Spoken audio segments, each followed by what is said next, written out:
Welcome to Popternative, where we dive into topical discussions from the worlds of pop culture, social media, and sports. Here is your host, Peter Remoliotis, aka PD Beats. PD Beats here from Popternative, speaking to Gabrielle Dennis about a Black Lady sketch show and the Upshaws. Thank you for doing this. Welcome to the show. Thanks so much for having me. It's an exciting time. You have a lot of really cool projects going on. What's that like for you, having a few projects to kind of talk about and deal with rather than one? It's a blessing. I mean, I love to work. So the fact that I'm able to do two shows at a time and also I've been trying to get my feet back into comedy. Yep. So it's just kind of like full swing. People are accepting me and seeing me in this space now. So they see me in the sketch and they see me in the sitcom world. So I think it's been great. I'm very grateful for it. And just can't wait to see what's next. Does the mindset change a little bit? The sketch, the comedy, like the scripted stuff, the non-scripted stuff, the sketch, does the mindset change for you, or is it all storytelling? It's all storytelling. I mean, you're a little more loose. Like the process is pretty much the same as far as how to break down your character, but I feel like you just have a little more freedom. Yeah. And just more looseness and freedom and fun with obviously the comedy space, and with the sketch, it almost feels like there's just no limitation. So I think that's really fun to be able to go in there and improvise, to go in there and just do all kinds of wild physical comedy and just it be embraced and it being welcomed. Because it just helps just add to what's already there. So it's a lot of fun doing to be a crazy person someone pays me for it. Absolutely.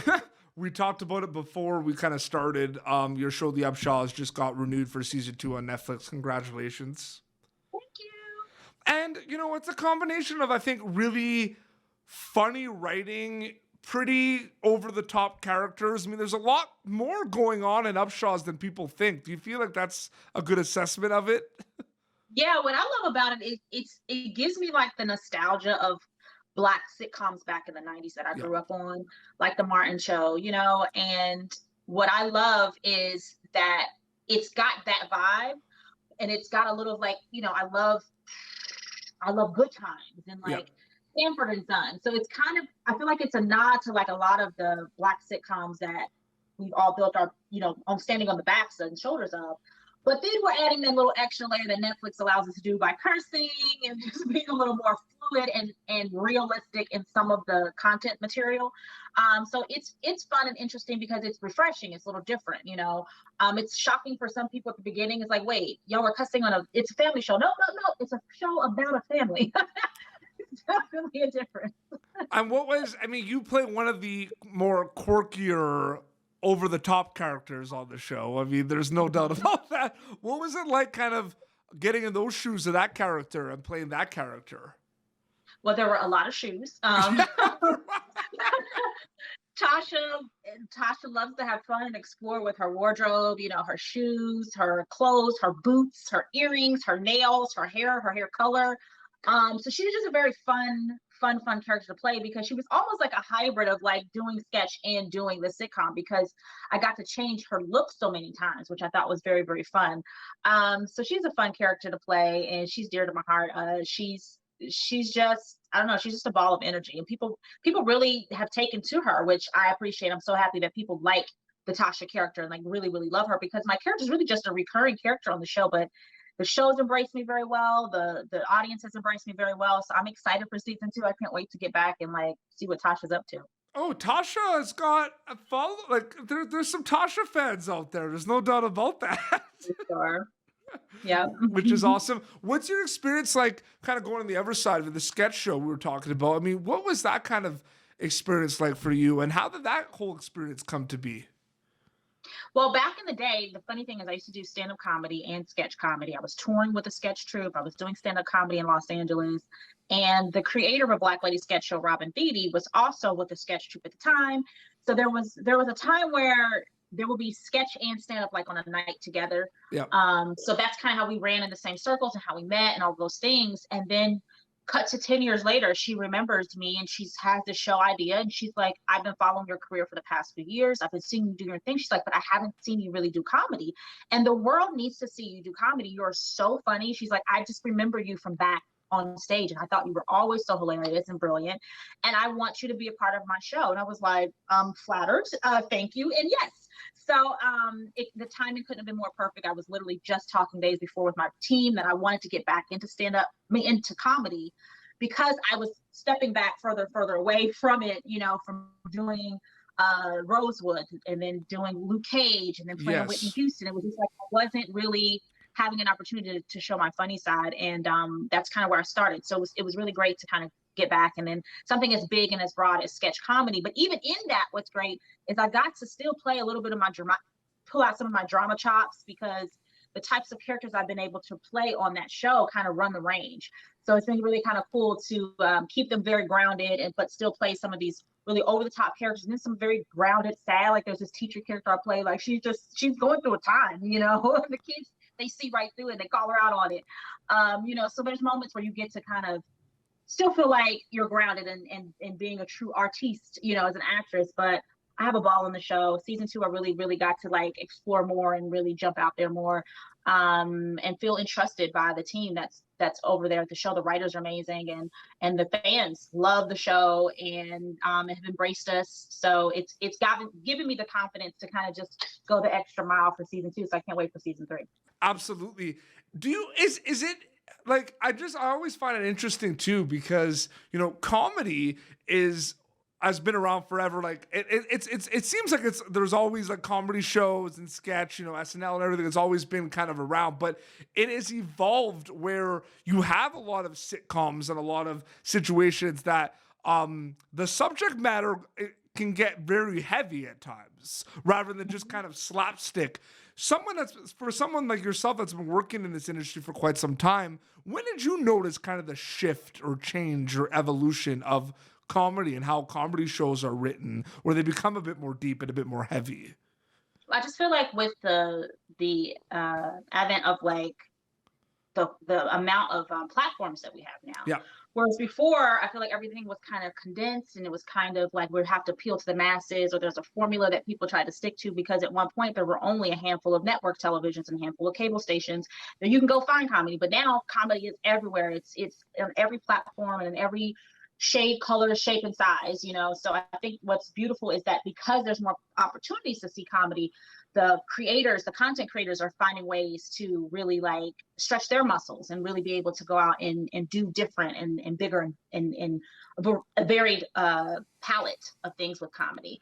So I think it's just really about the exposure and the platform, because just like if you were in live theater, if you were, if you go to a stand-up comedy club in New York versus a comedy club in Chicago versus a comedy club in LA versus a comedy club in Wisconsin, you're going to get sometimes a varied level of comedy and perspective. Yeah. So I think now when you have so many platforms, you're getting a wider lens of comedy and how it can be delivered in so many ways. I think it's just awesome.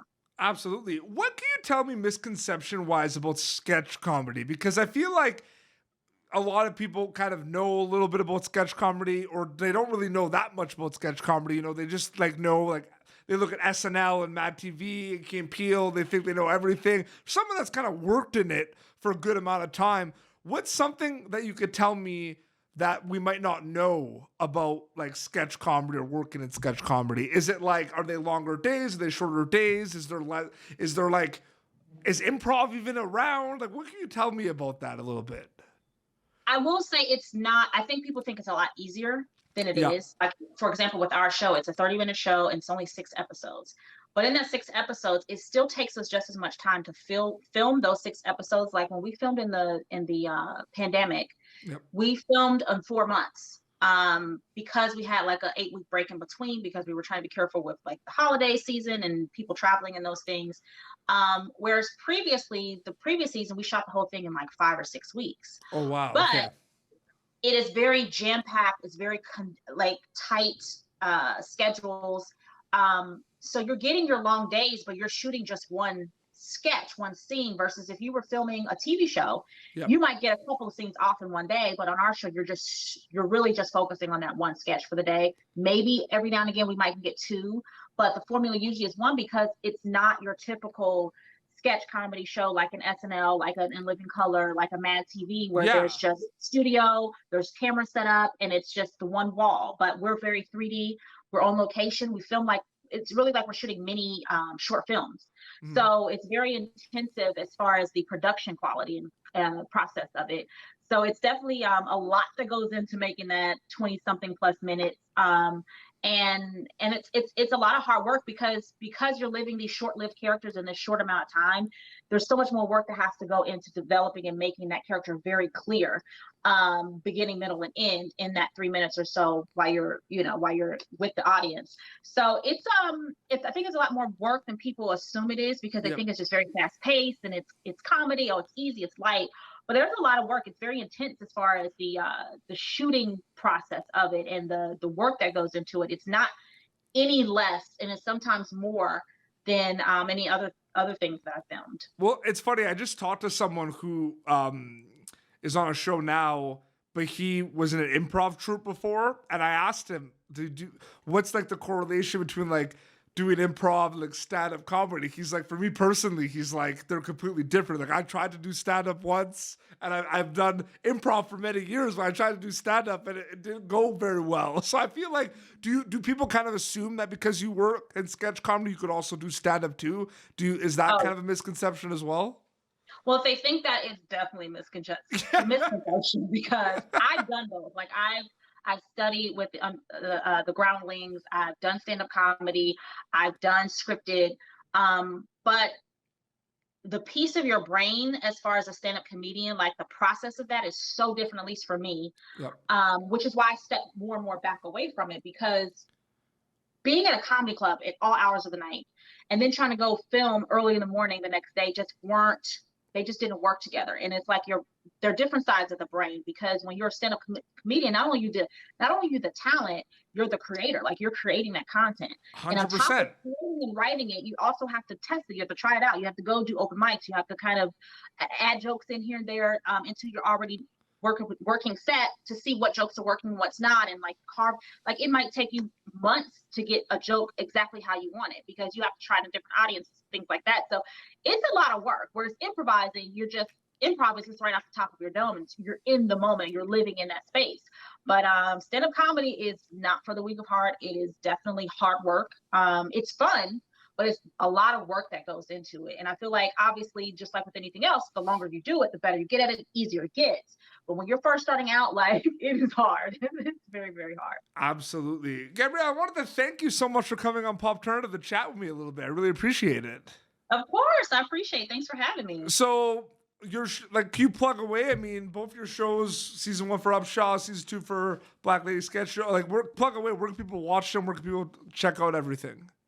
Right now, you can catch the Upshaws on Netflix, currently streaming, and you can catch season 1 and season 2 of A Black Lady Sketch Show on HBO Max. So we're out there, easily to find. You can find some of our sketches are just on YouTube, on the HBO's YouTube page. You can find some of those. They release a few of them, not the whole season, but a couple of the ones that people really, really talk about a lot. So hopefully you guys get to catch it out. Thank you. And where can people follow you on social media to keep up to date with everything? You can follow me on Instagram at Gabrielle_Dennis. Amazing. Well, this has been Popternative, youtube.com/Popternative. For previous episodes, until next time, this is Gabrielle Dennis and PD Beats signing off. Thank you for tuning in to Popternative. Make sure to check out our past episodes of Popternative on YouTube. Be sure to like Popternative on Facebook and follow us on Twitter. This has been an Autograph Communications production.